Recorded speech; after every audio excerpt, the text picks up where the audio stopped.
আমরা এটা বলেছি যে লেভেল প্লেইং ফিল্ড নিয়ে এখানে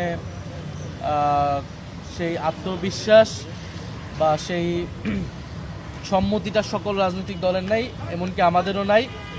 আমরাও একইভাবে মনে করছি যে বিশেষ রাজনৈতিক দলকে সরকারিভাবে বিশেষ সুযোগ সুবিধা, বিশেষ প্রোটোকল দেওয়ার মাধ্যমে এক ধরনের সিগন্যালিং করা হচ্ছে এবং যেটা লেভেল প্লেইং ফিল্ডে বাধা তৈরি করতে পারে, এটার অসম অবস্থা তৈরি করতে পারে। কারণ প্রশাসনের বিভিন্ন স্তরে কিন্তু এইটা এক ধরনের মেসেজ যায় যে সরকার কার পক্ষে আছে, বা মিডিয়াতেও আমরা মনে করতেছি মিডিয়ার একদিকে ঝুঁকে যাওয়ার প্রবণতা আমরা দেখতে পাচ্ছি, বা এনসিপিকে নিয়ে মেইন স্ট্রিম মিডিয়াতে নানা ধরনের নেতিবাচক যে নিউজ বা ফলস নিউজ বিশেষত কয়েকটি মিডিয়াতে এটা টার্গেটভাবে করা হচ্ছে।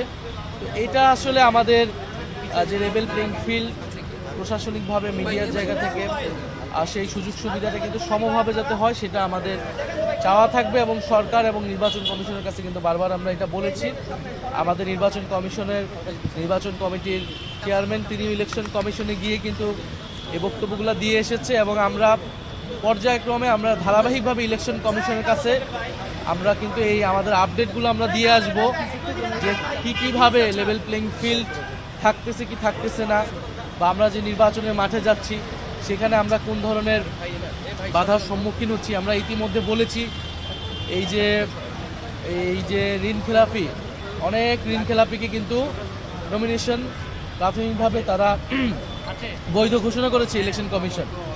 আমাদের জায়গা থেকে বা বিভিন্ন জায়গা থেকে কিন্তু অভিযোগ আসতেছে ঋণ খেলাপি দু একজনের বাদ হওয়ার কথা শুনছি, কিন্তু এই সংখ্যাটা কিন্তু আরও বেশি। ফলে ইলেকশন কমিশন যাতে এখানে একটা কঠোর অবস্থান নেয় বা এবং আইন অনুযায়ী ব্যবস্থা নেয়। তাছাড়া আমরা প্রচারণার ক্ষেত্রেও আমরা বলেছিলাম যে প্রচারণার ক্ষেত্রে কিন্তু এই যে পোস্টারিং থেকে শুরু করে এখানে নানা ধরনের বিধিবিধান লঙ্ঘনের চেষ্টা হয়েছে। এই বিষয়ে যাতে ইলেকশন কমিশন আইন অনুযায়ীভাবে ব্যবস্থা নেয়, এই আপডেটগুলো আমরা ক্রমাগতভাবে ইলেকশন কমিশনে দিব, এবং আমরা দেখব যে ইলেকশন কমিশন আসলে কতটা ব্যবস্থা নিতে পারতেছে।